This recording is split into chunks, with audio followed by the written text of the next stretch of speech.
Algoritmos de geração procedural, também conhecidos no inglês como Procedural Generation, são algoritmos muito utilizados em jogos e em arte. Não, pera, não esse tipo de arte. Esse tipo de arte. Mas também não só. A geração procedural é utilizada em inteligências artificiais e em filmes, com os seus efeitos especiais. Mas o que são algoritmos? Para isso, vamos voltar ao início do vídeo e ver o exemplo do Minecraft. Um jogo que todo mundo conhece, ou pelo menos quase todo mundo. No nosso dia a dia, costumamos usar as tecnologias sem nem saber sequer o que tem por trás delas.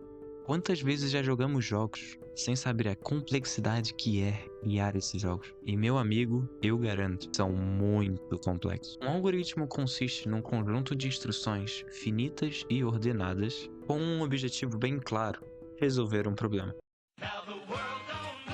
Esse problema pode ser qualquer coisa, desde administrar os dados de um cliente num banco de dados, até ajustar um mecanismo de recomendação de vídeos do YouTube, ou também criar mundos infinitos em jogos de forma a aumentar a imersão desses jogadores nesses jogos, fazendo com que eles nunca saibam o que tem pela frente, pois esses mundos serão aleatórios e randomizados, sendo sempre diferentes uns dos outros. Agora que vocês sabem o que é um algoritmo, vamos partir para a parte mais legal. Você já parou pra pensar quantos blocos de areia o mundo de Minecraft tem? São estimados 7 quintilhões de blocos de areia. Isso é o equivalente ao número 7 seguido de 18 zeros. E isso não chega nem perto da quantidade de mundos únicos que o Minecraft consegue fazer com o seu algoritmo de geração procedural. O mundo do Minecraft não é feito por um designer gráfico. Ele é feito por uma grande quantidade de códigos entrelaçados, um completando o outro, formando um algoritmo. Cada mundo do Minecraft possui uma seed, e é um número aleatório, bem grande, usado para inicializar a geração dos mundos, e tudo que esse mundo vai ter. Os algoritmos de geração procedural são randômicos, mas nesse caso acabam por ser determinísticos. Significa que caso você dê a mesma seed sempre, o mundo sempre será o mesmo.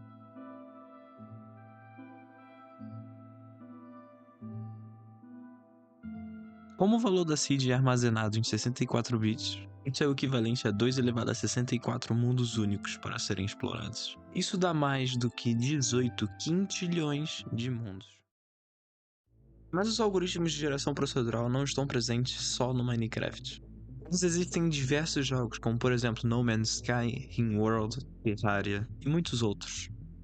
Mas a geração procedural não é uma coisa atual.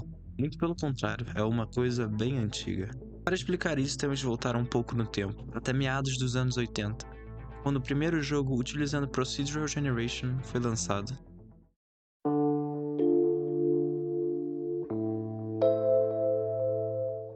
Roguelikes. Jogos estilo RPG que possuem várias dungeons geradas proceduralmente. O primeiro jogo a utilizar geração procedural foi já em 1978. Neath Apple Manor foi um jogo criado por Don Worth para o Apple II, um computador da época bem antigo. O objetivo do jogo era obter uma maçã dourada que estava presente no último andar das dungeons. Em cada andar existiam 10 salas. Todos os andares eram gerados proceduralmente, assim os jogadores nunca saberiam o que tem pela frente. E 2 anos após o lançamento desse jogo, foi lançado Rogue, outro jogo roguelike da época. Esse já ficou mais famosinho, com seu algoritmo de geração procedural em salas, também com seus gráficos baseados na tabela ASCII. Foi um jogo muito marcante que inaugurou o começo do desenvolvimento de jogos com geração procedural. Caso você esteja curioso para saber como é jogar um jogo roguelike em tabela ASCII, basta você pesquisar WebBrogue. É um jogo roguelike muito completo com algoritmos muito bem feitos. Ok, mas como que são feitos esses algoritmos? Existem milhares de formas para você fazer uma geração procedural num jogo. Algumas são relativamente simples e outras são muito complexas. E claro, os mais complexos acabam por ser os algoritmos em 3D. Algo que está fora do escopo desse vídeo, mas em que vídeos futuros eu posso trazer mais sobre esse assunto. Com isso nos resta os algoritmos em 2 dimensões. Algoritmos esses que acabam por ser mais simples do que os algoritmos de 3 dimensões, mas que possuem algumas complexidades ligadas a eles também. Para começar, vamos ver como funciona a geração procedural em jogos roguelike, como os que vimos anteriormente. E depois vamos ver como funciona de uma forma bem superficial Os algoritmos do Minecraft. Vamos começar pelo Simple Room Placement, ou posicionamento de salas simples. Esse algoritmo consiste em você encher o mapa de paredes e você fazer vários buracos nessas paredes, de forma que você faça salas. Você vai escolhendo posições aleatórias no mapa proceduralmente. Caso alguma sala se sobreponha a outra, que nesse caso são as salas verdes, a posição dela é recalculada de forma que nenhuma sala se sobreponha. Depois de você ter terminado os lugares que você quer colocar as salas, você simplesmente conecta elas e faz um mapa. Para conectar as salas é algo muito simples. Na criação das salas, basta você guardar a posição central da sala, para posteriormente, quando todas as salas estiverem criadas, você simplesmente conectar todas elas. Quanto ao caminho dos corredores para as salas, você pode utilizar diversas técnicas. A mais simples, na minha opinião, é a distância de Manhattan, que calcula a distância de 2 pontos somente andando na vertical ou na horizontal, nunca na diagonal. Caso você queira andar na diagonal, você terá que usar a distância euclidiana. Já no exemplo do vídeo, eu utilizei as curvas de Bézier, que faz com que os caminhos fiquem mais delicados e também com curvas aleatórias. E a partir daí, o único limite é a sua imaginação. Você pode mudar as curvas, você pode mudar o centro das salas de forma a randomizar a posição das portas em cada sala e muitas outras coisas. Outro algoritmo muito interessante é o Diffusion Limited Aggregation, ou difusão limitada agregada. Esse algoritmo pode ser utilizado em muitas coisas, como por exemplo a propagação de vinhas ou até mesmo a erosão de rochas.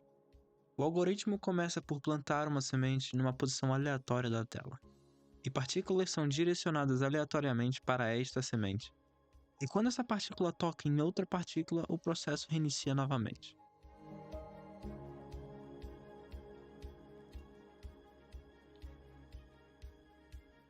E após algum tempo, o resultado final fica assim.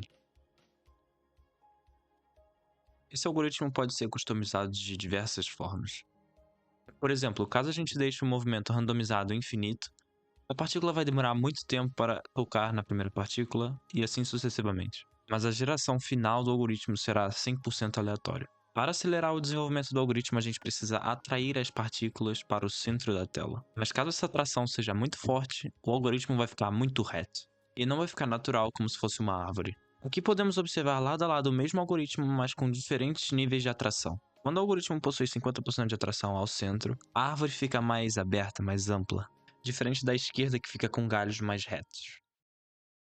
Agora, saindo do escopo 2D, vamos passar para os mundos do Minecraft, que acaba por ser muito mais complexo do que os algoritmos que a gente viu anteriormente. Para você ter uma noção, o mundo do Minecraft acaba por ser quase o triplo do tamanho do planeta Terra. Se fizermos as contas, o raio do planeta do Minecraft chega a 16.925 km, enquanto a Terra possui um raio de 6.371 km. Ou seja, nós temos mais de 3 bilhões de quilômetros quadrados na nossa frente para explorar. Para a criação do mundo é preciso 6 etapas.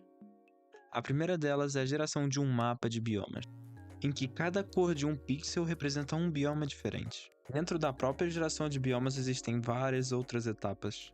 A escala do mapa de biomas vai diminuindo, ao ponto de uma hora representar o mundo inteiro do Minecraft. Após a criação do mapa de biomas inteiro, o Minecraft precisa suavizar a transição dos biomas, e ele faz isso através do algoritmo de Purling Noise, que é muito parecido com o algoritmo White Noise, que foi utilizado anteriormente para a criação dos biomas, onde consiste em rodar um dado para cada pixel da tela. Já para gerar um Purling Noise é um pouco mais complicado. Primeiro vamos ter que dividir a tela em uma grid.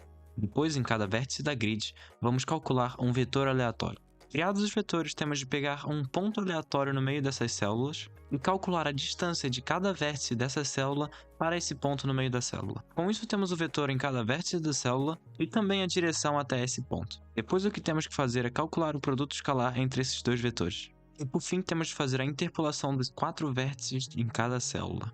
Depois de fazer essas contas todas, junto com uma função de hash para calcular o valor da cor do gradiente da célula, o resultado final será algo semelhante a isso. Cada vez que você compilar o código, o resultado será diferente. E é assim que é feita a suavização dos biomas do Minecraft. E essa é uma pequena parte do enorme algoritmo do jogo. E se eu falasse de todos os algoritmos que tem no Minecraft, eu ficaria aqui até amanhã. Portanto, vamos parar por aqui e em vídeos futuros eu trago mais algoritmos interessantes para vocês. Caso você tenha assistido até aqui, muito obrigado. E se você gostou do vídeo, não hesite em se inscrever. Assim você não irá perder mais vídeos como esse de computação no meu canal. Muito obrigado e até a próxima.